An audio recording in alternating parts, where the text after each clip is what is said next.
हो गया दोस्तों। इससे पहले जो है 9 अगस्त को जो हुआ था बेड का दोस्तों, आज 16 अगस्त को जो एग्ज़ाम हुआ है वो हुआ है यूपीपीसीएस के जो है बीईओ ब्लॉक एजुकेशन ऑफिसर से रिलेटेड। जो दोस्तों हर ब्लॉक में एक एजुकेशन ऑफिसर होता है, तो उसमें आज डिस्कस करेंगे पॉलिटी का। दोस्तों एक्चुअली मैंने क्या पॉलिटी पढ़ाई है, तो मैं पॉलिटी के बारे में आज डिस्कस करूँ कौन कौन से क्वेश्चन आए, उनका क्या क्या आंसर है दोस्तों।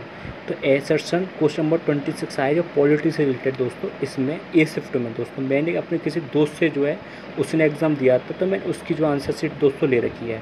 तो एसर्शन ने it is best form of structural violence, reason दे रखा है untouchability has been practice in the name of religious section.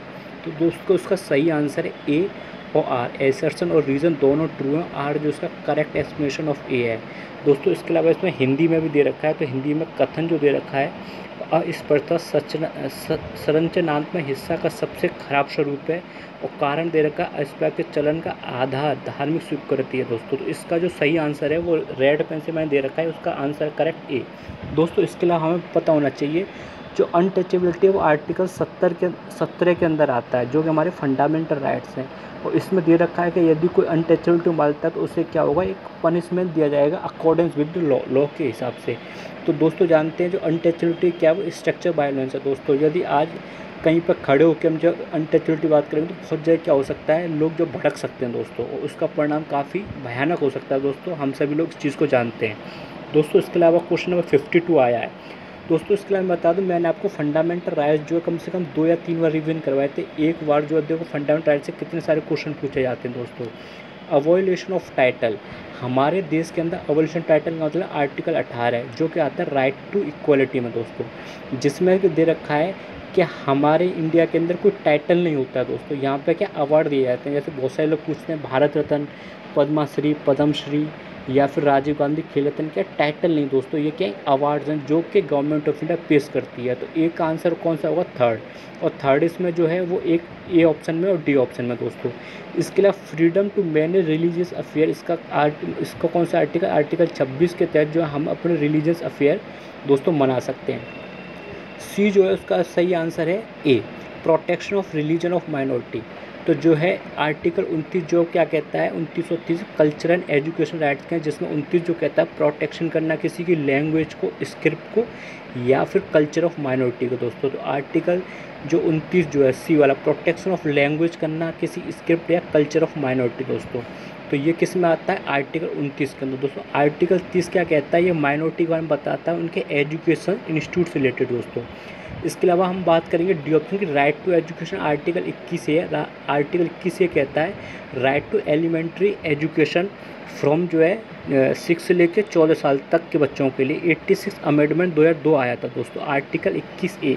तो हमें दोस्तों पता होना चाहिए आर्टिकल 21A जो है वो क्या है, राइट टू एजुकेशन है, किससे लेकर 6 से लेकर 14 साल तक के बच्चों के लिए दोस्तों। ए का ऑप्शन हो गया थर्ड, बी का ऑप्शन हो गया फोर्थ, सी का ऑप्शन हो गया फर्स्ट और डी का ऑप्शन हो गया 2। तो इसका सही आंसर जो होगा ऑप्शन डी दोस्तों। यहाँ पे हिंदी में दे रखा है उपाधियों का निवेश जो है वो होगा ऑप्शन 3, आर्टिकल 18।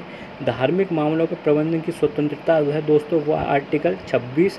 अल्पसंख्यकों की भाषा का संरक्षण आर्टिकल 29 और शिक्षा का अधिकार जो है दोस्तों आर्टिकल 21। दोस्तों जो रेड पेन से दे रखा है हमें इंग्लिश वाला फॉलो करना है, हिंदी वाला दोस्तों फॉलो नहीं करना है। इसके अलावा दोस्तों हम बात करते हैं क्वेश्चन नंबर 53 की, 74 अमेंडमेंट कॉन्स्टिट्यूशन क्या कहता है।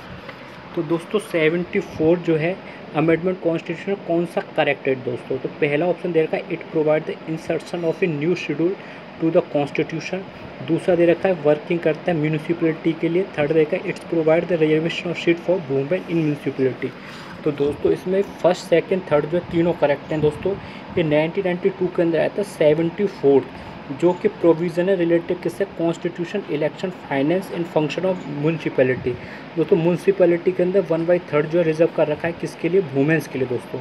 इसके अलावा दोस्तों यहाँ पे हिंदी में दे रखा है यह संविधान में एक नई अनुसूची जोड़ने का उपबंध करता है, यह नगर पालिकाओं की कार्य प्रणाली की पुनर्रचना करता है, यह नगर पालिकाओं में महिलाओं के आरक्षण का उपलब्ध करता है दोस्तों। तो इसका आंसर कौन सा होगा, ए ऑप्शन होगा। ये तीनों दोस्तों सही हैं। इसके बाद दोस्तों हम बात करते हैं क्वेश्चन 54 की, जो कि कहता है which of the following empower to make law for economic and social planning beside the infects and minors India. दोस्तों किससे जो है पावर है इकोनॉमिक और सोशल प्लानिंग की, दोस्तों दोनों ही है, सेंट्रल और स्टेट गवर्नमेंट। दोस्तों हम जानते हैं बहुत सारी स्कीम जो है सेंट्रल गवर्नमेंट ने चला रखी है इकोनॉमिक और सोशल प्लानिंग के लिए, बहुत सारी स्कीम जो है वो हमारी स्टेट गवर्नमेंट ने चला रखी है दोस्तों। इसके अलावा दोस्तों हिंदी में भी दे रखा है, भारत में निम्नलिखित में से शिशुओं और अवस्थियों के साथ साथ आर्थिक और सामाजिक योजनाओं के लिए विधि निर्माण की शक्तियाँ किसे प्राप्त है, केंद्र को और राज्य को, दोनों को दोस्तों प्राप्त हैं। इसके बाद हम क्वेश्चन की बात करते हैं 55 की। तो क्वेश्चन 55 कहता है to foster respect for international law, ये जो है इसका सही आंसर है, इसका जो सही आंसर है दोस्तों बी है, सेकंड वाला आर्टिकल 51 का C. To have compensation for living creature, B का ऑप्शन है आर्टिकल 51 का जी। और सी का है to develop the spirit of inquiry and reform, C वाले का आर्टिकल 51 का ए का एच। और डी वाले का है the separate judiciary from the executive in public service of state, इसका आर्टिकल 50। तो इसका सही आंसर है बी दोस्तों। तो दोस्तों ये हिंदी में भी दे रखा, अंतर्राष्ट्रीय विधि के प्रति आदर बढ़ाना, इसका ऑप्शन है सेकंड वाला आर्टिकल 51 का ग। प्राणियों के प्रति दया भाव रखना, ये आर्टिकल 51 का ए का क। ज्ञान अर्जन और सुधार की भावना का विकास, दोस्तों इसका अनुच्छेद आर्टिकल 51 का क। और राज्य की लोक सेवाओं में नन्या पालिका को कार्यकाल से पृथक करना है, आर्टिकल 50 दोस्तों। इसके अलावा दोस्तों जो क्वेश्चन नंबर है 78, ये बताता है जो काउंसिलिंग मिनिस्टर है इंडिया का वो केवल जो लोकसभा और राज्यसभा दोनों के प्रति उत्तरदायी रहता है, एसर्शन दे रखा है, कथन दे रखा है। और रीजन बता रखा है member of both Lok Sabha and Rajya Sabha eligible to become minister union government, दोस्तों इसका ए जो फॉल्स है। कैबिनेट मिनिस्टर काउंसिल मिनिस्टर होता है केवल वो जो उत्तरदायी होता है लोकसभा के लिए, दोस्तों राज्यसभा के लिए उत्तरदायित्व नहीं होता है। ये क्वेश्चन जो है दोस्तों मैंने आपको 2 या 3 बार बताया था कैबिनेट मिनिस्टर की जब हम लोग बात कर रहे थे दोस्तों। इसके अलावा जो उसके मिनिस्टर होते हैं दोस्तों वो राज्यसभा से भी आते हैं लोकसभा से आते हैं। इसका एग्जाम्पल हम समझ सकते हैं दोस्तों कैसे, जैसे पीयूष गोयल हैं वो राज्यसभा के मेंबर हैं। इसके अलावा हमारे जो फॉरेन अफेयर मिनिस्टर हैं, एक्सटर्नल अफेयर मिनिस्टर हैं, वो भी राज्यसभा के मेंबर हैं दोस्तों। इसका धर्मेंद्र प्रधान जो वो भी राज्यसभा के मेंबर हैं।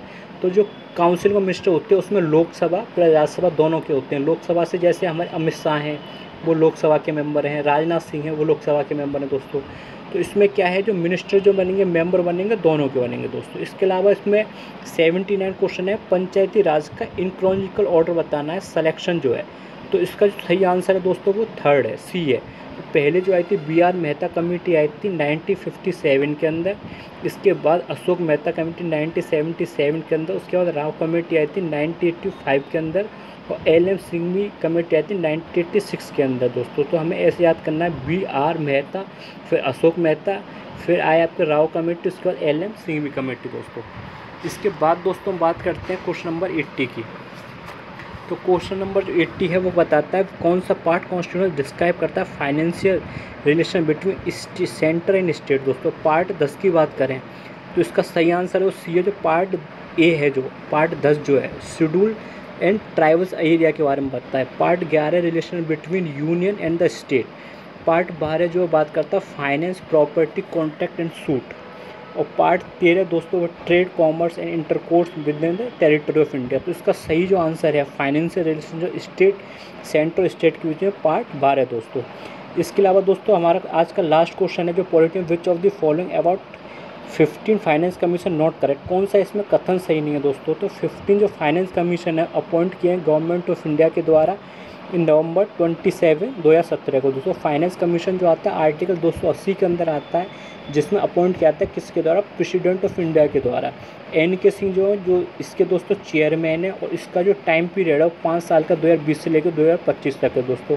तो ये 9 क्वेश्चन जो है पूछे गए पॉलिटी से दोस्तों। जिन्होंने मेरी क्लास अच्छी तरीके से पॉलिटी अटेंड करी है वो इन 9 क्वेश्चन में से 6 जो क्वेश्चन को करेक्ट कर सकते हैं दोस्तों। बहुत ज़्यादा बेसिक क्वेश्चन पूछे गए हैं।